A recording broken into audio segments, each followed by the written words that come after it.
Hello and welcome. My name's Hugh Guiney. If you're new here, I typically make a vlog series about starting a tech company, but today I thought I'd do something a little bit different.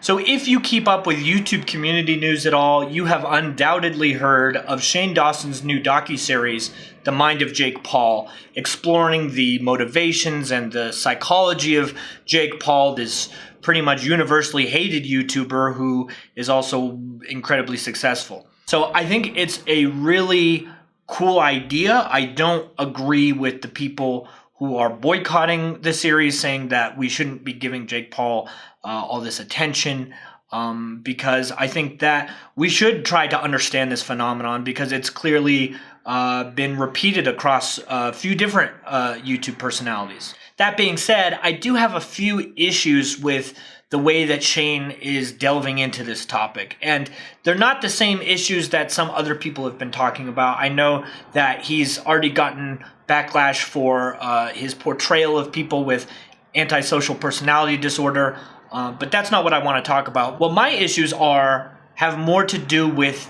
the artistic approach that Shane is taking to this series. My biggest issue with the series so far is the fact that Shane just hasn't done his research. And in fact, out of the 3 episodes we've gotten out of this 8-part series, each of which is about 40 minutes, give or take, out of the 3 episodes that we've gotten so far, all that we have seen is Shane doing his research for the documentary that we are already watching. This doesn't make any sense to me. I mean, if I'm watching a documentary, I expect that the filmmaker has already researched everything beforehand. And while I won't deny that it is sometimes entertaining to watch Shane react to things because he's got a flair for the dramatic, and, you know, that's fun, still, like, I feel, especially in this 3rd episode, we're watching Shane watch Jake Paul's mom and dad's vlogs, and then he just gets upset because they're unsettling. Okay? Why not just show us the clips directly, narrate over them, or I don't know. There's a million different ways that you could approach dissecting that information, but it feels to me that it's kind of redundant to watch him watching something. And in that way, he's kind of doing a reaction channel more so than an actual documentary. I mean, like, imagine if CNN had Anderson Cooper on TV watching the news that he was about to report on, as being like, oh no, that's terrible. When we tune into Anderson Cooper, we expect him to already have a solid grasp of the news that he's reporting on and to dissect it and break it down and talk to people about it. And that's what I want Shane to do. I want him to act like more of a professional. Just because he's on YouTube doesn't mean that it can't be high quality. And in fact, everybody is saying that, oh, this is a very high quality series. This is long form content. It's very novel on YouTube. And yes, it is novel on YouTube, but it's not a novel format in and of itself. And documentaries, at least the ones that I like to watch, I feel like they require a higher standard of quality. My second issue is that Shane is a little too much of a people pleaser. I mean, half the footage that we've seen so far has just been Shane ruining the fact that he's even started this project because he's afraid of pissing off Jake Paul or the Paul family in general. And okay, if that's the case, then maybe you're not the best person to be examining them critically. I mean, to me, that just seems like a pretty significant bias. If you still want to be friends with people, you don't want to piss them off, are you going to actually ask the hard questions? Are you really going to get to the heart of the matter? Or are you just going to scratch the surface and sort of give people passes? And I hope that's not how it turns out, but judging by his other video on Tana Mongeau, I think that is probably likely. You know, and in that sense, I don't think that Shane is intentionally trying to rehabilitate everybody's careers, but because he's so trusting, because he's so empathetic, because he wants everyone to be his friend, people are really kind of looking at him as the fixer. I mean, he's kind of like becoming YouTube's Ray Donovan. I'll take care of it. My third issue is with the second part of the series where Shane talks to the therapist about the symptoms of sociopathy. Now, a lot of people have already called out this video because he seems to lump in everybody who has antisocial personality disorder into an abusive sociopath, and he's already responded to that, so I don't want to spend any time on that. What I want to talk about is really the artistic approach to this episode. I think it's definitely worth posing this question. It's very interesting to think about, not just for Jake, but for YouTubers in general. I mean, a lot of popular YouTubers seem to have a flagrant disregard for other people's feelings or for their own safety. So it's definitely worthwhile to talk about this, I think. But I don't know if I would spend 40 minutes going over the general symptoms with a therapist instead of maybe administering one of the clinical tests for sociopathy. Have Jake Paul actually take one of these tests, and then maybe we can get closer to the real answer instead of just guessing at it. And then we saw that Logan made a response video with some guy. I don't know who this guy was. He wasn't very funny. To quote the great Aristotle, there's levels to this shit. Looks like his day job is selling cigarettes to teenagers. But anyway, Logan was able to play the victim because the video that Shane made on sociopathy was pure conjecture. It had no basis in fact.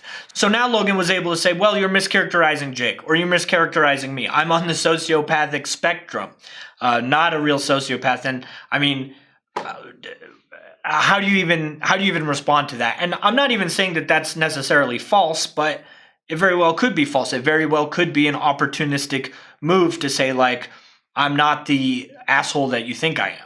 And because Shane has already gotten backlash on this sociopath angle, I'm scared that he's just going to leave that thread hanging. I really want him to follow up on it and have a cohesive thesis. Are we going to return to this topic? Are we going to explore this thesis further? Or are we just going to let the video sit because a lot of people didn't like his characterization, and Shane's, again, a people pleaser. He doesn't want to piss anybody off, so maybe this was originally planned and now he won't actually get back to it. And I think that's a shame if it's true.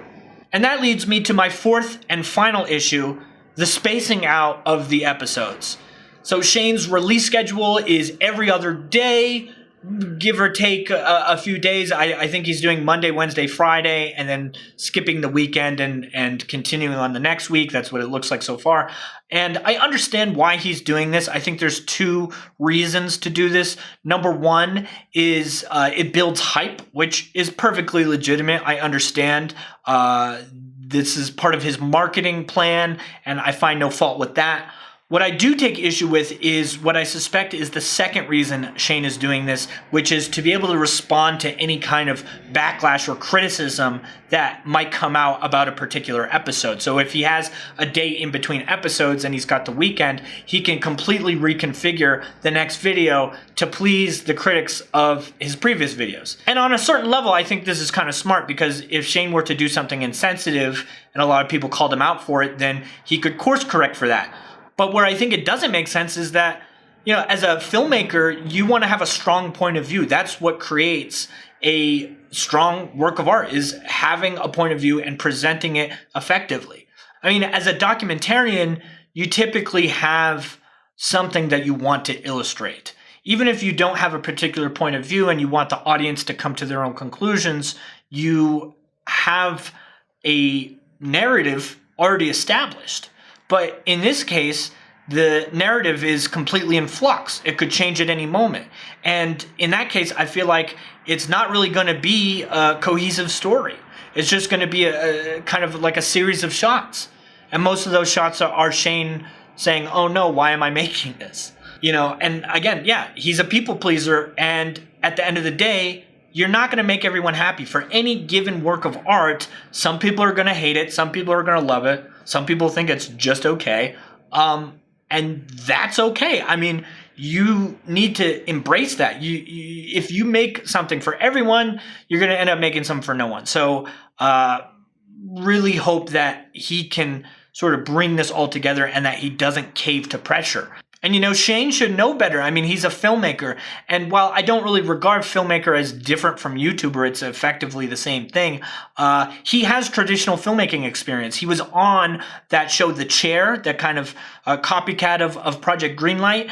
And so he already knows what goes into a bigger production, a more intentional film. So I'm actually kind of surprised that he's going down this route of being wishy-washy. And I mean, if you watch him on The Chair, he's very demanding. He knows exactly what he wants.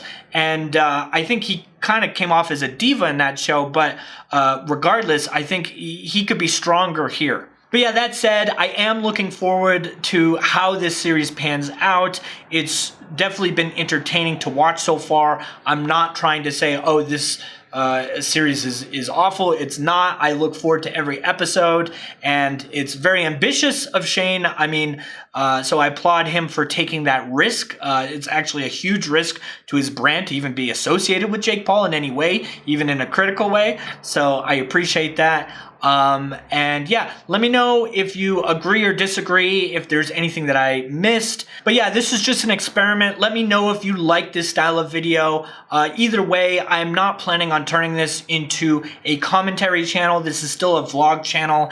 And if you have subscribed to me because you want to follow my startup journey, thank you for that. And I promise I will be getting back to that storyline relatively soon. I'm just super behind on the videos. I have videos going back a couple years, but I've been vlogging just without uploading and have a lot of other stuff going on, trying to get the startup off the ground, and it's been hard to juggle that with the actual vlogging. So I will get back to that, I promise. Yeah, with that, have a good day, and thank you for watching.